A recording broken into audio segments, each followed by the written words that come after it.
Good morning, everyone. How are you guys doing?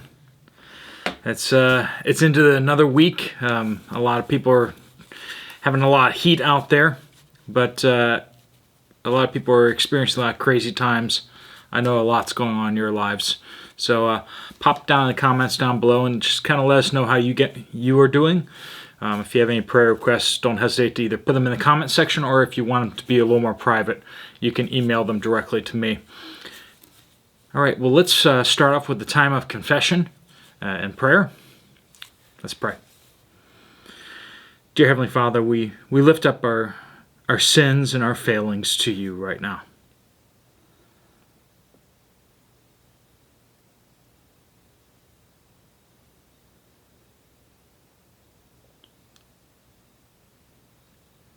Lord, we praise you that we can find forgiveness for our sins and all that we confess in Jesus' name.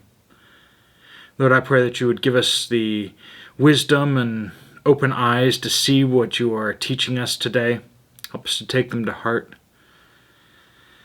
I pray that you would give us the strength and the courage to be obedient to the things that you're calling us and telling us today. Lord Jesus, we pray that you return quickly. We pray all these things in your name. Amen.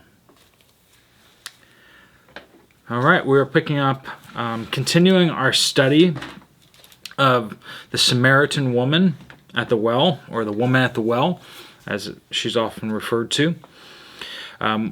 There's so much jam-packed in here that we can only take bites at a time. But remember that the point of study is to get out of the text, to bring things out so that we can apply them to our lives, to understand more of who God is and his expectations for us and his path of salvation for us. So sometimes you just need to go until you get enough stuff and then stop and just really focus on those things. Sometimes I like to write the points of application on an index card and just keep them in my pocket so I can pull them out during the day and just kind of review, because if you're like me, I can sometimes just forget what I studied 15 minutes ago, let alone way early in the day. All right, so John chapter 4, picking up in verse 11. So Jesus has cut through Samaria instead of going around, even though most Jews would go around to avoid the Samaritans. He doesn't avoid the Samaritan woman. In fact, he engages with her. In fact, he not only has a conversation with her and interacts with her, but then he turns the conversation into spiritual things because he wants to have a spiritual conversation with her. Verse 11 is he just told her that he has living water, that she wouldn't ever need to drink again. So she's there drawing water right in the middle of the day, in the heat of the day. And if you work in your garden or your yard or anything like that, you know you don't go out in the heat of the day. You don't do that. So she's out there kind of trying to avoid people, apparently. So she says in verse 11, "Sir," said the woman, "you don't even have a bucket, and the well is deep. So where do you get this living water? You aren't greater than our father Jacob, are you? He gave us the well and drank from it himself, as did his sons and livestock." Jesus said, "Everyone who drinks from this water will get thirsty again, but whoever drinks from the water that I will give him will never get thirsty again. In fact, the water I will give him will become a well of water springing up in him for eternal life." "Sir," the woman said to him, "give me this water so that I won't get thirsty and come here to draw water."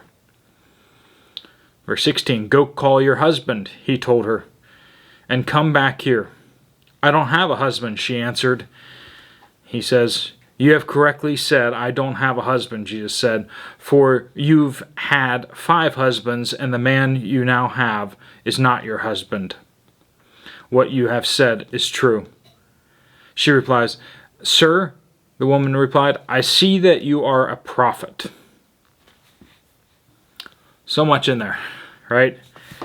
right? We're breaking it down once again. What does it say? What is this passage saying? And then what is God saying to us? You may find different applications always. But if you want to look at my applications, the ones I'm covering, you can look down in the description down below, which is where they will be. All right. First thing is, she colloquially, she asked Jesus, "Who do you think you are? You know, are you able to get water out of this well without a bucket? You know, who do you think you are? How big for your britches are you?" She looks for the reasons why Jesus can't possibly fulfill what he's saying. He's like, if you knew who I was, you'd ask me to get you water.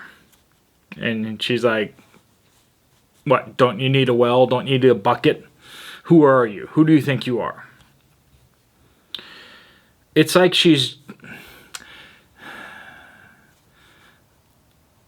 we deal with enough people that think very highly of themselves, and we get rather skilled at kind of cutting people down and discounting things. The more audacious the claims somebody makes, the more we suspect that they are full of it, right? Well, she looks at Jesus the same way. She discounts what he's saying and kind of like, you're not as great as Jacob, are you? When in fact, Jesus is much greater than Jacob. Jesus created Jacob. Jesus was there with Jacob. Jesus met with Jacob. Jesus popped his hip out of socket, right? Yeah, so Jesus would know a thing or two about Jacob. So, application-wise, you know, I should be careful not to dismiss people. There'll always be better people to appeal to, you know. You meet somebody and they might be a skilled lawyer and you're like, well, you're not as great as so-and-so. Or a skilled ball player, well, you're not as good as so-and-so. It's like we so often don't want to engage with people that we want to just cut them down to size. And it's kind of, we always want to compare them to someone better. We don't like to engage with people for who they are. Particularly when it comes to like life accomplishments and authority and skill. I don't know. I think it's more just we don't want to feel inadequate, so we just kind of cut other people down. So that's what she kind of does. She's kind of like, yeah, who do you think you are? Verse 13, Jesus says that physical water doesn't satisfy. You know, if you drink this water, you're going to be thirsty again. And, you know, he's not talking about water so much. He's talking about just the worldly things. I mean, we're going to see here, right, that he's not talking about water at all for her, right? He's talking about men for her. She's clearly tried to satisfy herself in relationships. And no, she has kept getting thirsty. Wow, that actually works with today's lingo. She kept getting thirsty and going back for trying to satisfy herself in what the world has to offer. And so, application, I should realize that this world can't satisfy me. The things of the world, the sinful pleasures, the coping mechanisms, everything of the world, it never accomplishes what it promises. The benefits of sin are always lies.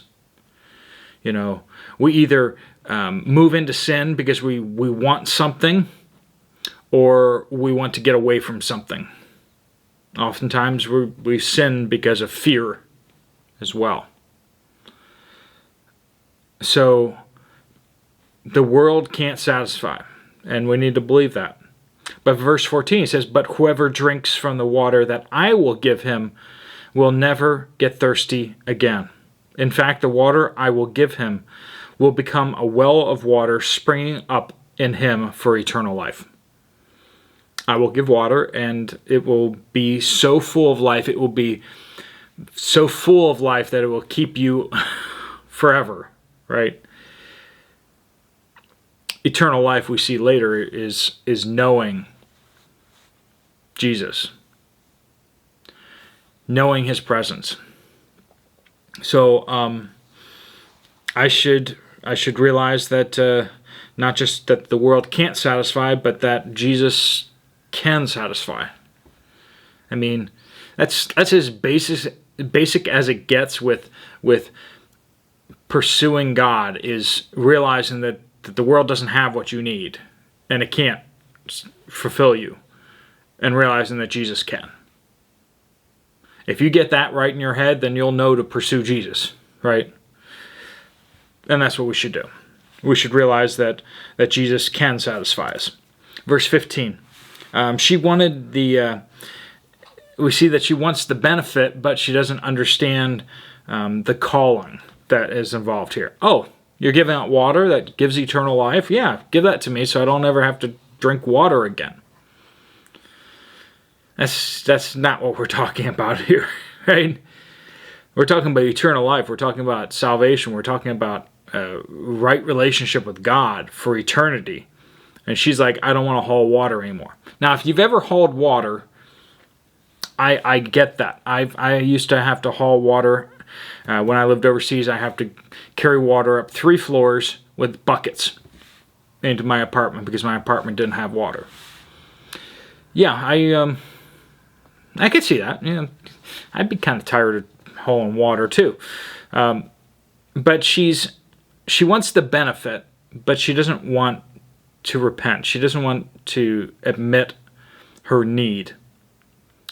And a lot of people want that. They want to go to heaven, but they don't want to actually become Christians. They don't want to become followers of Jesus, but they want to party crash heaven. They don't want to go to hell, but they want to still act like hellions, right? So that's where we see this woman here. How do we apply that? You know, I should realize that that the only way to approach God is through repentance and forgiveness. Through repentance towards God and his forgiveness for us through Jesus Christ. That's the only way. You can't just add Jesus onto your life. You need to repent and walk away from your life. You know, surrender your life. All these words are saying the same thing. By placing your trust and faith in Jesus, you're repenting. You're turning away from other things. So